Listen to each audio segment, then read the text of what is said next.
خدا آپ پر رحمت کرے۔ ہم ہیں Raman Martinez and Marlene ہرنانڈز۔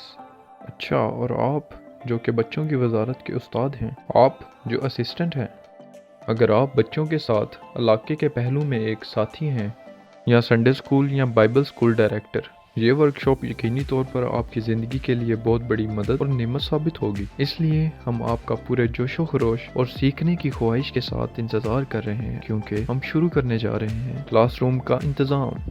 Class room کا انتظام کیوں ضروری ہے؟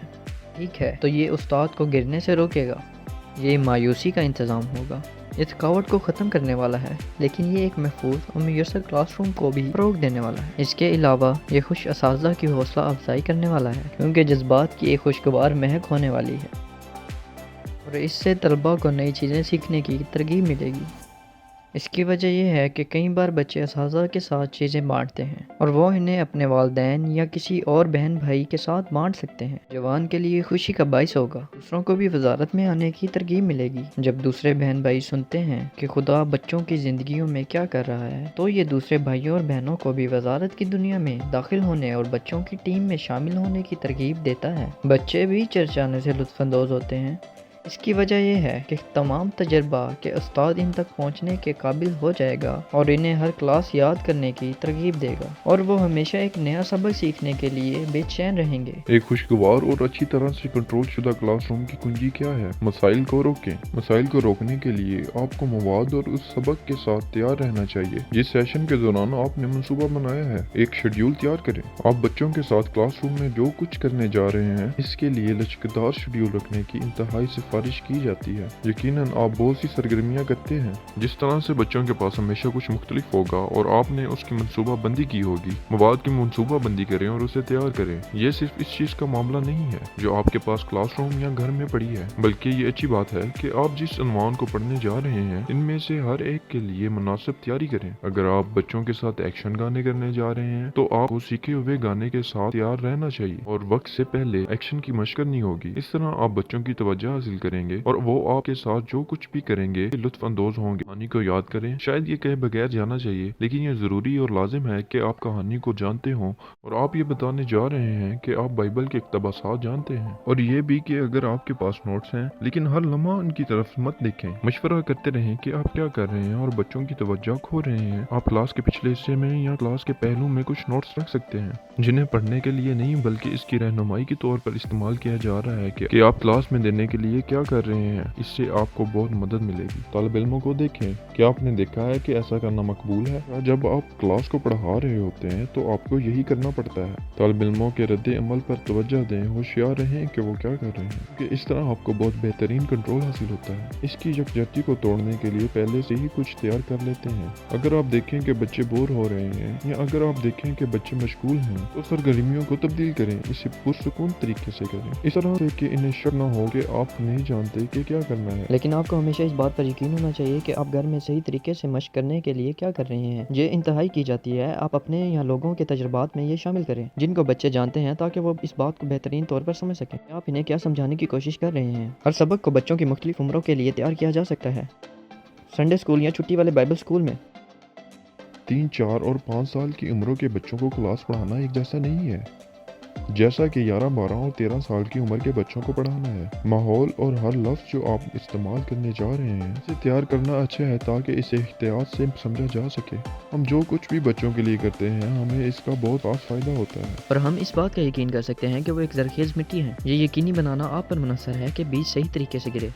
کیا قواعد و ضوابط مسائل کو روکتے ہیں؟ بچے قوانین کے بارے میں کیسا محسوس کرتے ہیں؟ ٹھیک ہے، اکثر اوقات وہ شرمندگی محسوس کرتے ہیں، اسی لیے 4-5 اچھی طرح قائم کردہ اصولوں کا ہونا ضروری ہے۔ اس سے انہیں شروع سے سمجھنے میں مدد ملے گی کہ کلاس روم میں داخل ہونے کے بعد وہ کون سے اصول ہیں جن پر عمل کیا جانا چاہیے۔ بچے اصول کیوں توڑتے ہیں؟ آپ اسے کیسے روک سکتے ہیں؟ بچوں میں اکثر توجہ کی کمی ہوتی ہے۔ ان پر توجہ دے کر ہم انہیں یہ محسوس کروا سکتے ہیں کہ ہم ان کا مکمل مشاہدہ مشاہدہ کر رہے ہیں تاکہ وہ ان اصولوں پر عمل کرتے رہیں۔ ایسا کرنے کے لیے اصول سکھائیں، ہم اسے کیسے کرنے جا رہے ہیں، ٹھیک ہے؟ تو ایسے بہت سے آلات ہیں جن کے ذریعے سے ہم بچوں کو سکھا سکتے ہیں یا انہیں مختلف طریقوں سے سکھانے کی ہدایت کر سکتے ہیں۔ یہ ایک چنچل انداز میں بھی کیا جا سکتا ہے، مثال کے طور پر اداکاری کے ذریعے۔ یہ سب گیمز کی طرح ہے، لیکن یہ ان کے لیے معنی خیز ہوگا۔ طلباء کو نظام اوقات اور منصوبوں کی وضاحت کریں۔ جب آپ ان کے ساتھ ایسا کریں گے تو وہ دیکھیں گے کہ آپ کا کنٹرول ہے۔ واضح جواب کی بنا پر آپ کے پاس ایک منصوبہ تیار کیا گیا ہے، پورا عمل ہے جس پر عمل کرنا ہے، اور یہ کہ کچھ بھی بہتر نہیں ہوگا۔ وہ یہ ظاہر کرنے جا رہے ہیں کہ آپ کو یقین ہے آپ کیا سکھانے جا رہے ہیں۔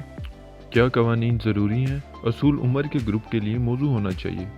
چھوٹے بچوں کو ہر وقت چیزوں کی یاد دلانے کے لیے ایک پوسٹ دیکھنے کی ضرورت ہوتی ہے کہ وہ پڑھ نہیں سکتے، اس لیے زیادہ تر تصاویر کا استعمال کیا جاتا ہے۔ پوسٹ کو ایک بہت ہی نظر آنے والی جگہ پر لٹکا دیں، وہ اسے ہفتے سے ہفتے تک اچھی طرح یاد رکھ سکتے ہیں۔ بڑے بچے یا ان کے بہتر کون ہیں جو وہ اساتذہ کے ذریعے یہ بہت اچھا کام کرتا ہے اگر طالب علم مل کر اس بارے میں سوچیں کہ وہ اپنے لیے کیا چاہتے ہیں، کیوں۔ جب وہ جانتے ہیں کہ انہوں نے یہ اصول بنایا ہے، وہ اس پر عمل کرنے اور اسے نافذ کرنے کے زیادہ امکان رکھتے ہیں۔ تمام عمر میں ان کے ساتھیوں کی رائے استاد کی نسبت زیادہ اہم ہوتی ہے۔ ہم آپ کو کچھ نمونہ اصولوں کے ساتھ PDF پیش کرتے ہیں جسے آپ اپنی کلاس کے لیے پرنٹ کر سکتے ہیں یا آپ ان تجاویز کے مطابق خود بنا سکتے ہیں۔ کلاس روم کا ماحول۔ آئیں ایسے اساتذہ نہ بنے جو منہ مانی طور پر قوانین نافذ کرنے کی کوشش کریں۔ آئیں بچوں سے اس طرح ادا کرنے کے طریقے تلاش کریں کہ رحم دلی، ہمدردی اور اختیار کی حفاظت جو خدا نے بطور استاد عطا کی ہے ہمیشہ موجود ہیں تاکہ وہ چھوٹوں کی رہنمائی کر سکیں۔ نتائج کے مراحل۔ ایک بار جب قواعد کی وضاحت کر دی جائے اور بچے اچانک ان پر عمل نہ کرنا چاہیں تو انہیں چھوٹے بچوں کی ان حرکتوں کے نتائج کا مرحلہ بھی بنانا چاہیے۔ یہ چیز شاید جگہوں کو تبدیل کرنا ہوگی۔ اس کے بعد سطح کو اوپر جانا پڑے گا، مثال کے طور پر انہیں صرف کرسی کے ساتھ کہیں منتقل کرنا یا یہاں تک کہ ان کے والدین سے بات کرنا اور انہیں اپنے بچے کا رویہ بدلنے کی ترغیب دینا۔ آخری مرحلہ بچے کو آگاہی فراہم کرنے کے بعد، جیسا کہ میں نے پہلے بتایا، والدین کو شامل کرنا اور انہیں آگاہ کرنا کہ بچے نے کب قوانین توڑا ہے اور آپ نے رویے کو کیسے درست کرنے کی کوشش کی ہے۔ یاد رکھیں، آپ کو کلاس کے تمام بچوں پر یکساں طور پر قواعد لاگو کرنے کے لیے ثابت قدم رہنا ہے۔ کلاس کو کنٹرول کرنے کے لیے اپنی آواز کا استعمال کریں۔ اساتذہ کی آواز کلاس کو کنٹرول کرنے اور بعض رویوں کو اعتدال میں لانے کا ایک طاقتور ذریعہ ہے جسے بچے ظاہر کرتے ہیں۔ آواز اہم ہے۔ سرگوشی۔ کئی بار جب کوئی بچہ تباہ کن ہوتا ہے تو پہلے سے ان کے پاس جانے کا طریقہ یہ کہ وہ اس کے کان میں سرگوشی کریں، انہیں اس اصول کے بارے میں بتائیں جو توڑا جا رہا ہے، یا آپ کلاس روم میں دکھائے جانے والے رویوں کو تبدیل کرنے کے لیے کیا کرنے کی کوششیں کر رہے ہیں۔ اپنی آواز نیچی کریں اور کلاس سے سوال پوچھیں۔ اس طرح اس عمل کی تاثیر یہ ہے کہ جو لوگ آپ سے براہ راست سوال پوچھ کر پریشان ہیں اور خوف محسوس کرتے ہیں تو آپ اس تباہی کی حوصلہ شکنی کریں گے اور پھر وہ توجہ دیں گے، یا شاید وہ چھپانے کا بہانہ کریں تاکہ وہ نہیں ہیں جن سے سوال کیا جاتا ہے۔ وہ سگنل تلاش کریں آپ کے کلاس روم میں بہترین کام کریں۔ بولا ہوا سگنل۔ اس موقع پر آپ کو اپنی آواز کے ساتھ کلاس کے ماحول کو کنٹرول کرنا چاہیے۔ ماحول کیسا ہے یا بچوں کے رد عمل کے مطابق اسے تبدیل کرنا چاہیے۔ یہ اچھا ہے کہ آپ جانچ کر سکتے ہیں اور بچوں میں سے ہر ایک کے رد عمل کو دیکھ سکتے ہیں اور ان کی ہر شخصیت کو مد نظر رکھتے ہوئے دیکھ سکتے ہیں۔ خرگوش کے کان۔ یہ ایک اشارہ ہے جہاں آپ اپنی انگلیوں کو ایسے پکڑتے ہیں جیسے وہ خرگوش کے کان ہوں، اور یہ کلاس کے تمام بچوں کے لیے اشارہ ہے کہ آپ کیا کہنے جا رہے ہیں۔ اس پر توجہ دیں۔ جب بچوں میں سے کوئی ایک رائے دینا چاہتا ہے یا حصہ لینا چاہتا ہے تو انہیں اپنے بنی کان اٹھا کر ایسے ہی کرنا چاہیے اور آپ توجہ دیں گے۔ ہو ہا سگنل۔ اس سگنل میں جب آپ لفظ ہو ہا کہتے ہیں تو بچوں کو کھڑا ہونا چاہیے، مڑنا اور دوبارہ بیٹھنا چاہیے۔ یہ کلاس کی یکجہتی کو بدل دے گا تاکہ وہ ایک لمحے کے لیے مشغول ہو جائے اور مناسب وقت کے لیے توجہ دیتے رہیں۔ تالیاں بجانے کا اشارہ۔ تالیاں بجائیں اور بچوں کو تخلیقی ہونے کی ترغیب دینے کے لیے مختصر وقت کے لیے گانے کی تال پر عمل کریں اور آپ نے جو تال ترتیب دیا ہے اس کی پیروی کریں۔ اس طرح آپ بچوں کی توجہ دوسرے ہدف کی طرف مبذول کریں گے اور ان کی توجہ دوبارہ حاصل کر لیں گے۔ گھنٹی اور روشنی کا اشارہ۔ یہ خاص طور پر کام کرتا ہے اگر آپ رات کو پڑھا رہے ہیں۔ خیال یہ ہے کہ جب آپ دیکھتے ہیں کہ کنٹرول میں تھوڑا سا فقدان ہے تو ہماری توجہ کھسک رہی ہے، آپ لائٹ بند کر دیتے ہیں اور گھنٹی کی آواز سے آپ بچوں کی توجہ حاصل کرنے جا رہے ہیں۔ یہ بہت اچھا تھا۔ جب تک کہ آپ لائٹ آف کرنے کے بعد اپنے کلاس روم کے ماحول کو کنٹرول کر سکتے ہیں